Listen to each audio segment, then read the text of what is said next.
Hello, everyone. Welcome back to another episode of Unbalanced with me, Cerys Davage. This is a special episode. I know I say that for most of my episodes, but I promise you guys this is a special episode because I don't know if you guys remember, but I did do an interview where I interviewed more than one person on my podcast, and that was my parents. But today we're doing that again. We're interviewing two sisters, Alexa and Jacqueline. Hello. Hi, Hi. Welcome to Unbalanced. How are you guys? we're great. How are you? Thanks for having us. I'm really excited to chat with you guys today because I came across you on Instagram.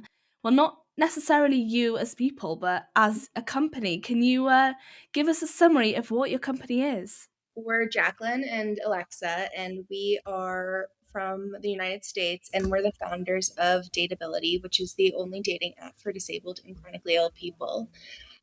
We launched Dateability after my horrible experiences dating using the mainstream dating apps. As a disabled woman, I faced a lot of ableism, discrimination, offensive comments, just overall negativity and toxicity, and we couldn't believe that there wasn't anything out there for the world's largest minority, and so we decided to take control of the situation and create the platform that I always wanted. That's great. And it's really good that you're turning something negative into something positive. It's very easy, I think, to let stuff like that get you down and put you off dating, forever. So what was that turning point? Because, I'm sure that was quite an upsetting experience. I don't know if you want to talk about it at all, but what was that like and how did you kind of transform that into this, something positive?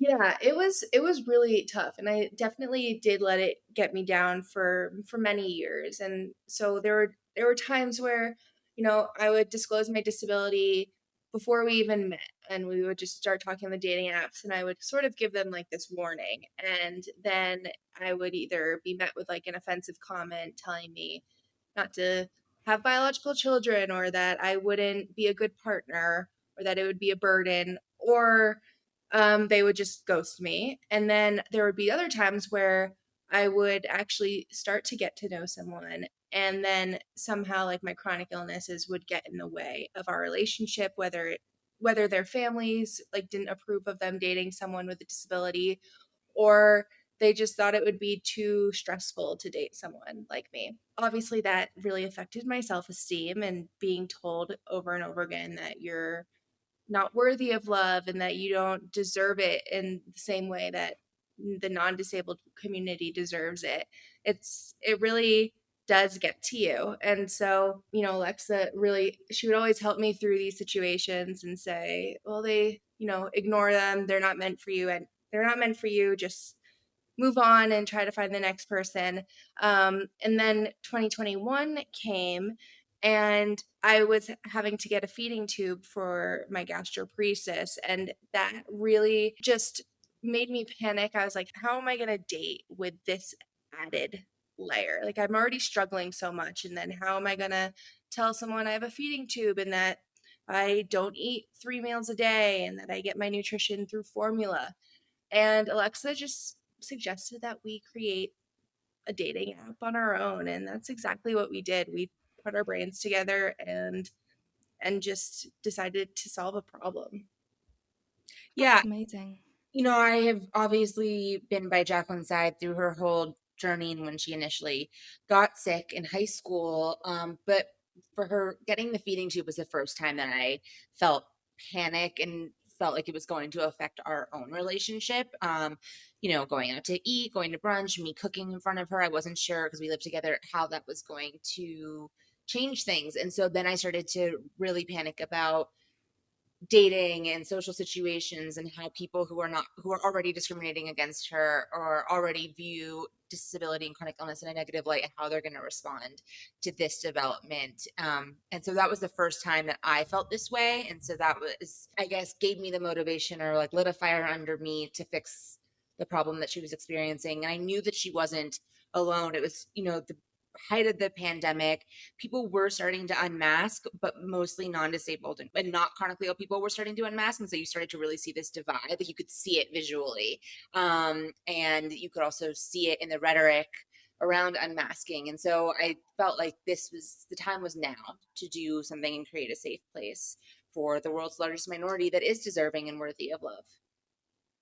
That's so nice, and it's so nice that you guys support each other in that way as well. And it's so nice to have a sister to just kind of understand what you're going through and want to support you no matter what. I'm sure we'll get into the app itself and, the whole side of creating it, but I kind of want to know a bit more about your personal experiences and what your disability is. Do you mind telling us a bit about that?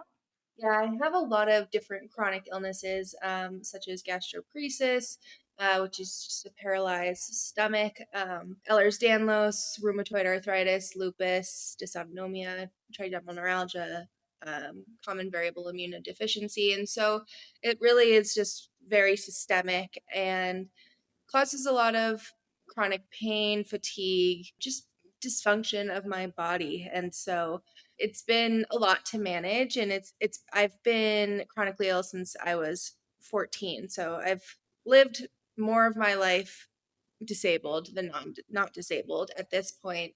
And while it's a lot, I've really learned to adapt, and I've really felt like I've done a really good job of just learning about my body as I go and taking it day by day and figuring out how to live life with what I have and not really focusing on what I can't do or what might happen in the future. Definitely, and that's the mindset that I try to have as well. I have a condition that is degenerative, so I obviously lose a lot of things as I get older and lose the ability to do things that I used to love doing. But yeah, it's a bad mindset to have if you keep focusing on what you can't do. There's still a lot of things you can do or ways you can adapt to things. So that is definitely the best mindset to have. Are your conditions ones that will kind of worsen, or are they quite stable? It depends. Like I've definitely progressed as I got older. But and I think like things pop up here and there. I've had I've had over 40 surgeries all over my body, and so it's tough like that. And I think, it's just like as anybody ages, things get your joints get older, and you get worn down a little bit more as every year goes on. But right now, I feel like while my health is poor, it's at least stable, and so I'm grateful for that. Yeah, that's good. And I feel like I'm gonna have a lot of questions for Jacqueline as the disabled person, but I wanted to ask you, Alexa, like as a sister and kind of growing up together, what's the age gap between you as well? I'm 4 years older. Okay. So I guess, yeah, as an older sister, you might have felt quite protective of her growing up, and going through these changes as a teenager.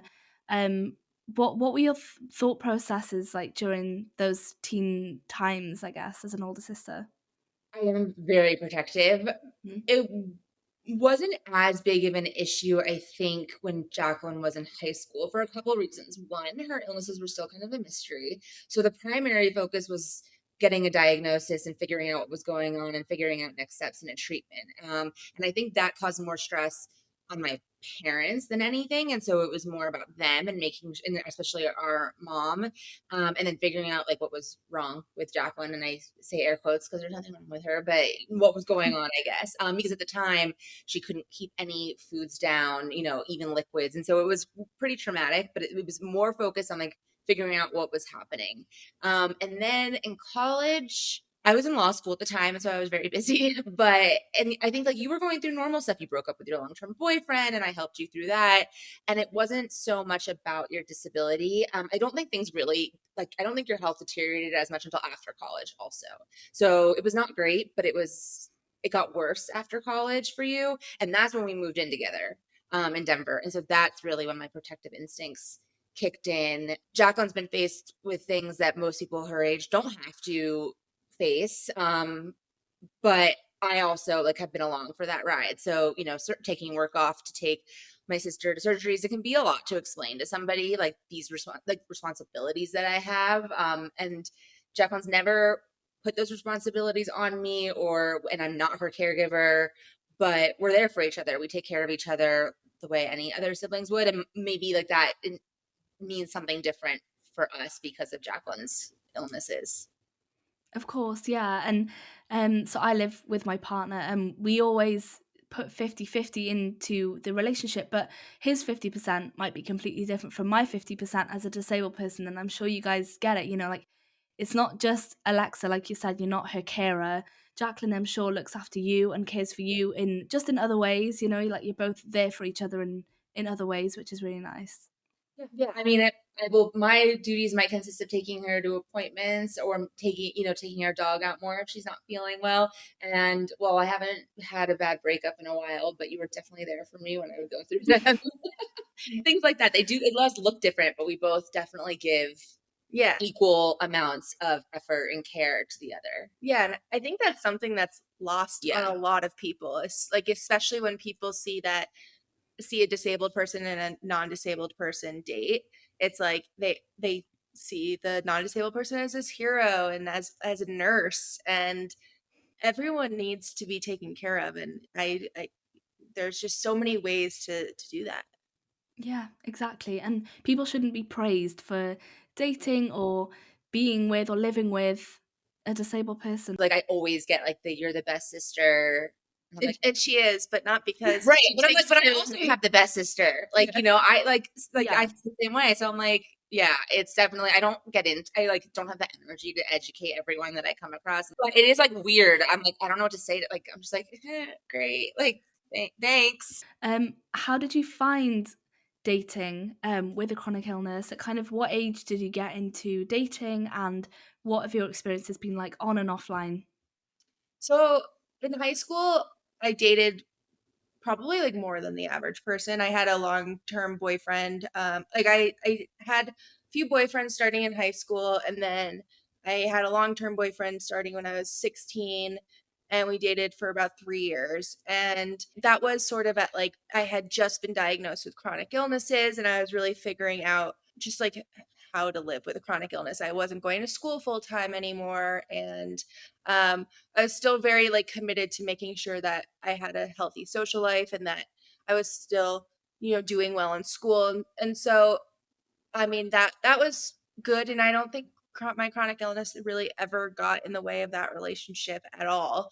And then college felt a little different because I don't drink, and I really don't have the energy to And you don't drink because of socialize. Yeah, I don't drink because of my chronic illnesses and the Yeah. medication I'm on. So I wasn't out partying all the time or staying out super late, and even just like having to disclose your chronic illness to like a 20-year-old boy was weird and Yeah. uncomfortable. And so I really tried to hide it as best as I could and during college. And then when I graduated college, that's really when I started going to online dating. And I would experiment with putting my chronic illness on my profile. Typically it did not work out well. I would last for like a few days with it on my profile and then realize that no one had sent me a like, and I would delete it. And it's just, yeah, it's just like I always felt so much pressure to be the perfect person online. And especially we're living in Colorado, where everyone is like, let's go hiking, let's go skiing, let's go climbing. And having to like immediately shut that down and say, like, no, I can't do that. Like, can we just Mm. like grab coffee? All of this like went on and on. And I was just so frustrated. And so then I would give up for months and months and months and say, like, oh, I'll just meet someone organically.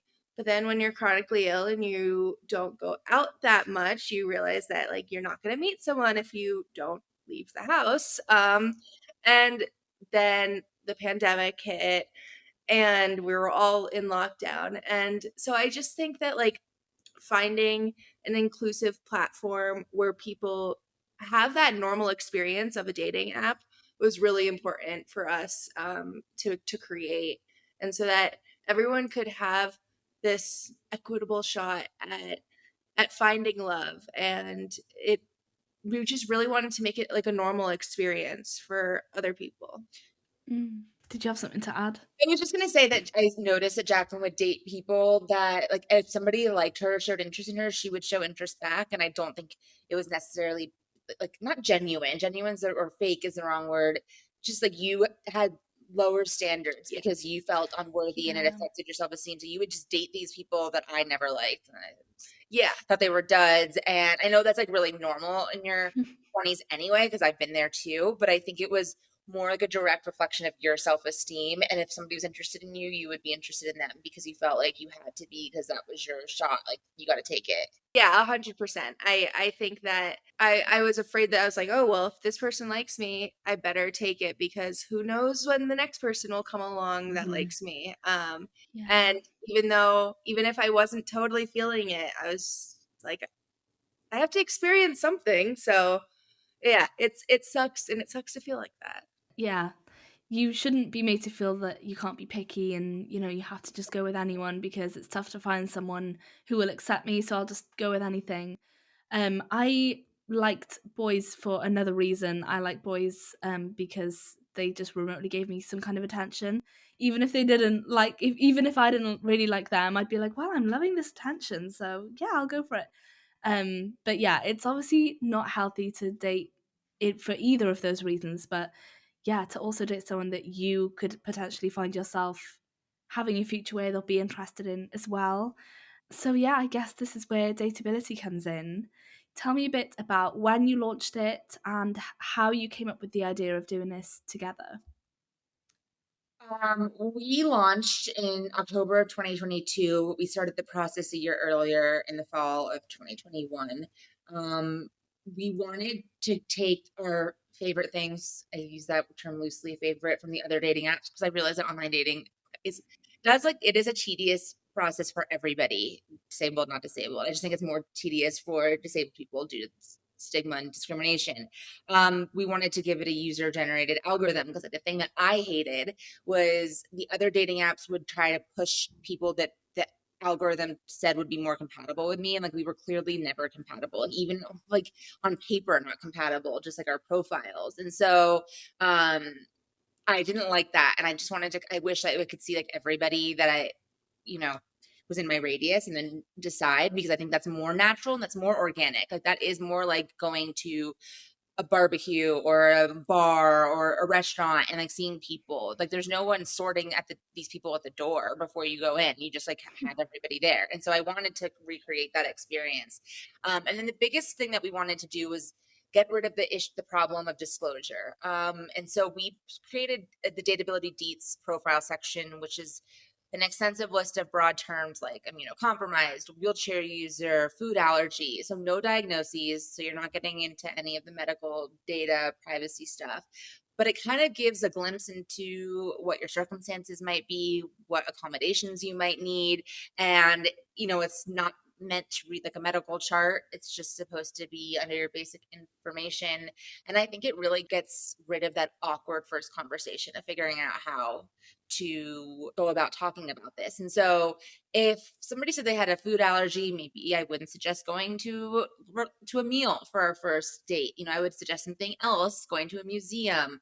And then when we get to know each other and we feel a little more comfortable, I can ask what accommodations they would need around that food allergy. And so that's what we were trying to achieve, and had a lot of feedback, positive feedback about that.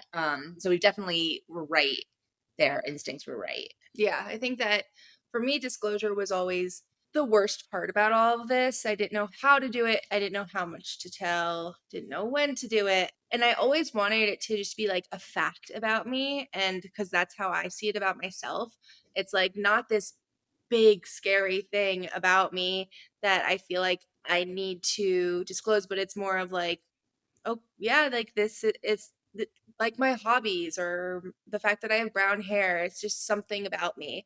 And so having it on like my profile is just takes all that pressure off, and I can kind of focus on like the other things about dating that I find are more important than what disability you have or I have. Yeah, yeah, exactly. And it's just, yeah, it doesn't define you. And I feel like if a stranger who maybe doesn't know much about a disability finds out about, that you have a disability or chronic illness, they probably freak out because that's probably, the only thing about you that they know. So it's like, okay, well, this is like their whole life. And they probably freak out and run, and those people are terrible. So you're mostly just filtering out the bad guys that aren't right for you by disclosing. But this app sounds great, and it sounds perfect for people to just be able to share as much as they want to about themselves in a safe space. Is it an app primarily for people with chronic illnesses and disabilities, or is it for non-disabled people as well? Yeah, non-disabled people are more than welcome to join. About 10% of our users are non-disabled. A lot of those people have some sort of connection to the community, whether it's like their profession or a family member has a disability, or they just like are like so many people have more than one dating app on their phone. And so I think people are just like, oh, let's just give it a shot. And we invite people with all types of disabilities, and the most common types are physical disabilities and chronic illnesses. And it's just like a really nice, welcoming place where you can just be yourself, free of judgment. And I think something that was a misconception early on was that we were siloing or putting disabled people in a corner and telling them that they could only date each other. And that's definitely not what we're saying. Like Jacqueline said, people have multiple dating apps on their phone. And also, the disability community is so diverse. Even within the same diagnosis, it is one's experiences are totally different from another person's. Yeah. And they could really complement each other, and different diagnoses. And I just think that like people just see what they see when they look in the mirror and think that's what disability is. And I think that's really normal, but people forget how intersectional, how vast, how diverse disability is. And so we're really not saying that. We're just saying that this is a place where we're filtering out the discrimination. We are creating a community based on similar perspectives, similar life experiences, similar outlooks, and hoping that it works. And it has. We have over 35,000 users and several success stories in 2 years that we've been, in existence. And so, our instincts again were correct about that. And I just want everyone else to realize that as well. That's incredible. I mean, congratulations for building such a big community. Have you heard any like nice stories come from the app? Like, what has the response been since you launched? Yeah, it's been great. Our favorite thing is when people contact us to tell us that they are dating, or that they say thank you to the Dateability for helping me find my partner.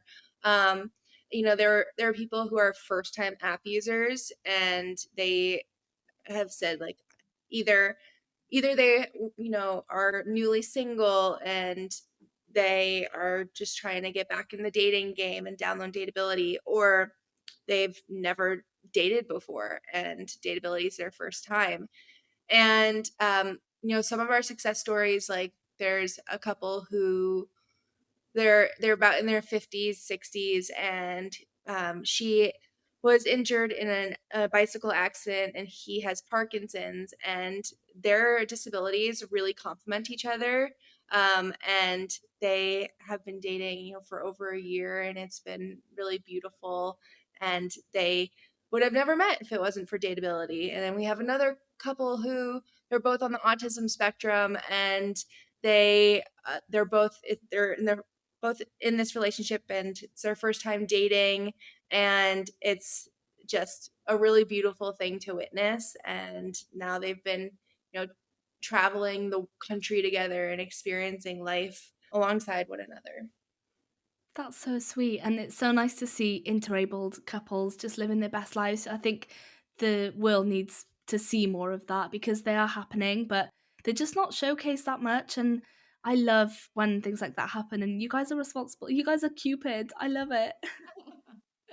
Yeah, it's a good feeling to bring, I think everyone wants love and companionship, and there's a lot of societal pressure to find your person and to date and to not be single. Whether I agree with that or not, it is nice to bring companionship to people who want it.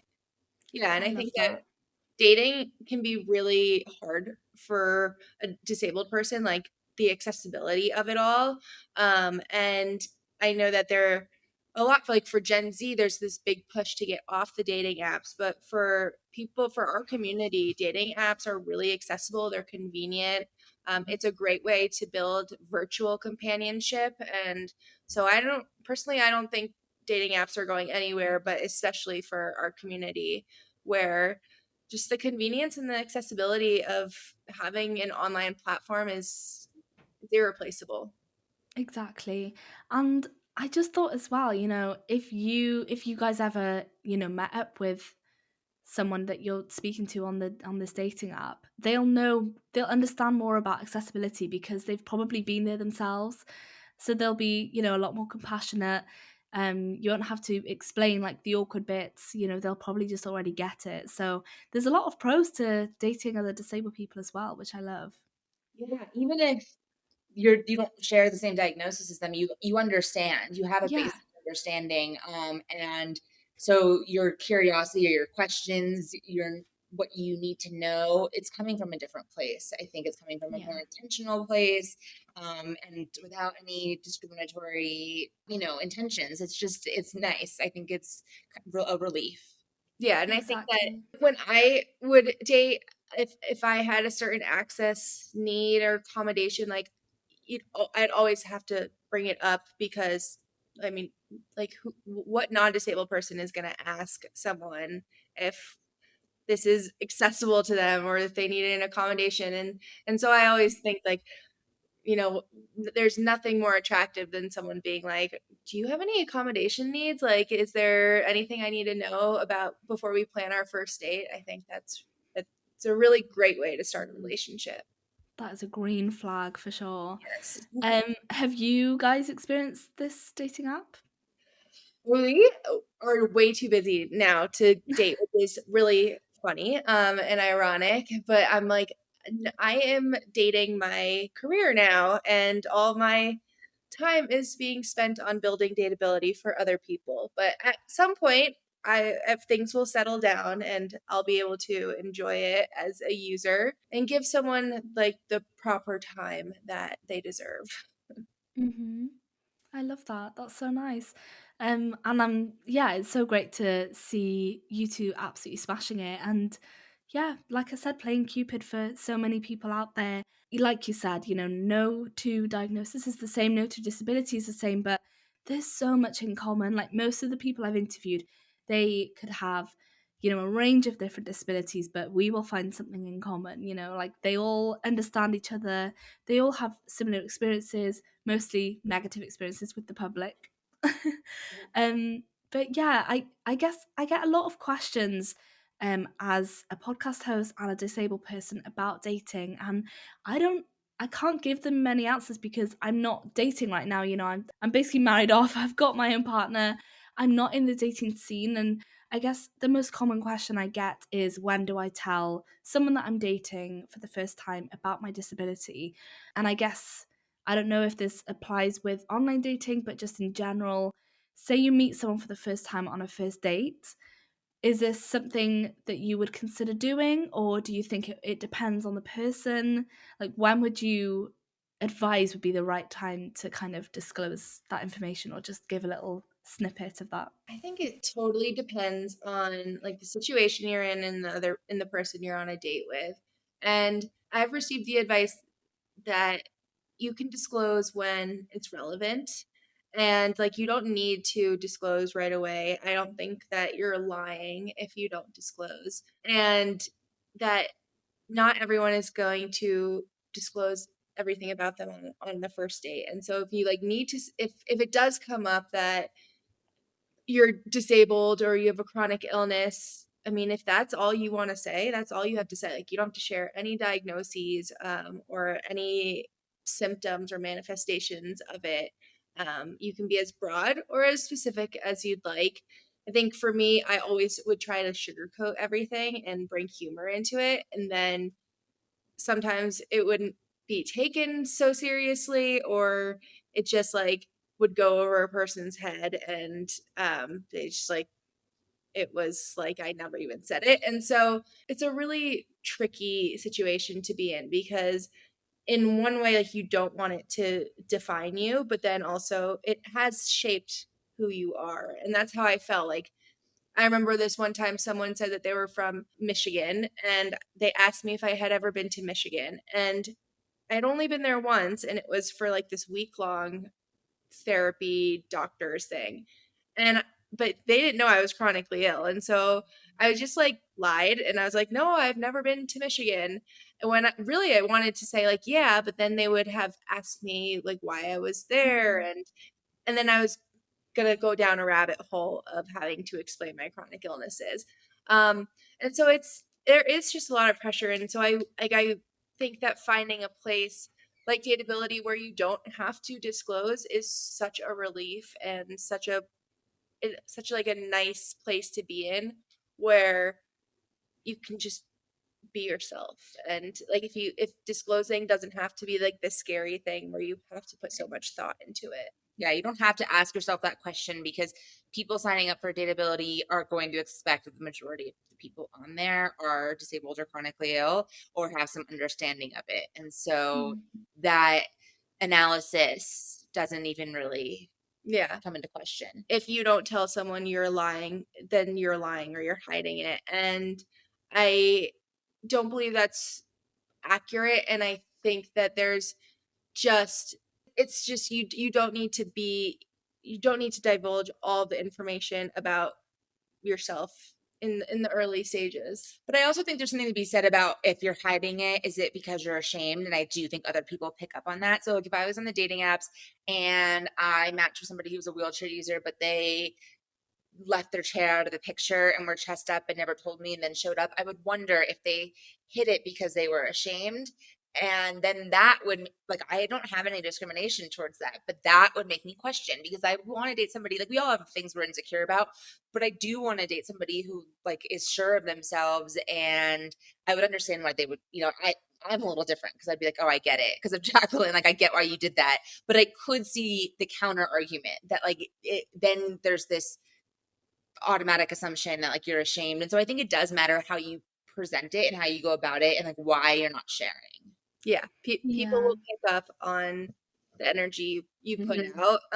And it's complicated. There's no one right answer.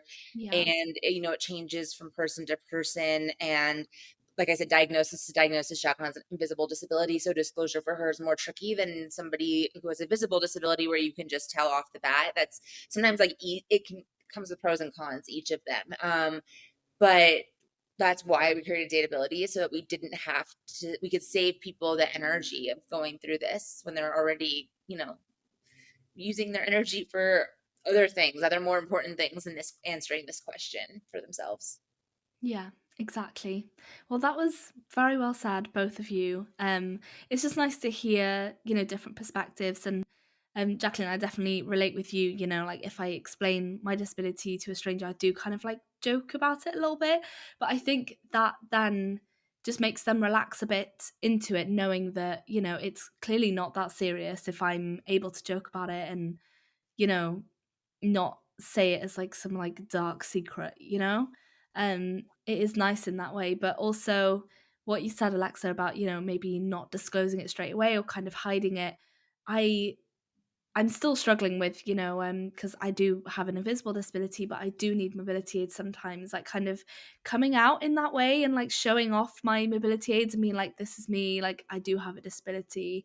And you can just easily get in your head about what other people will say and what they'll think, but realistically they'll just be like, okay, well, that's what she needs, that's fine. So it's still something I'm struggling with, even obviously not dating, but just with friends or people that maybe I've just newly met and they don't really know the full extent of my disability. They know I've got something going on, but if I turn up in a wheelchair, they'll be a bit shocked maybe. So there is still that thing, but it's always an evolving relationship anyway, and hopefully the right people in your life will accept that anyway, right? Yep. And if they don't, they're not the right people. Yeah. Exactly. Yeah. I'm loving this chat. I wish I could talk to you all day.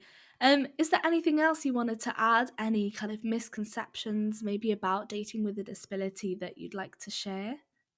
Well, there's so many misconceptions. And I think like one is that in the United States, at least, we don't have marriage equality for disabled people. And that's a big misconception and something Dateability eventually wants to change.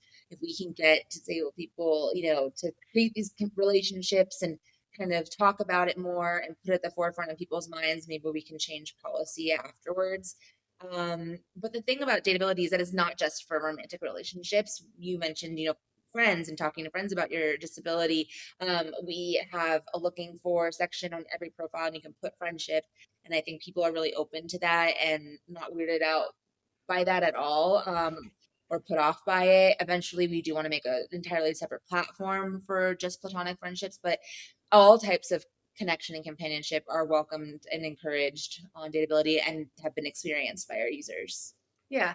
And disabled people deserve love. And I would really love to bridge the gap between the non-disabled and disabled communities. And of course, disabled people know that we all date and that we all have these desires to be in relationships, but it seems like the non-disabled community is lagging behind and can still get uncomfortable with conversations involving disability and intimacy. And so just trying to get our mission out in front of the non-disabled community is really important as well.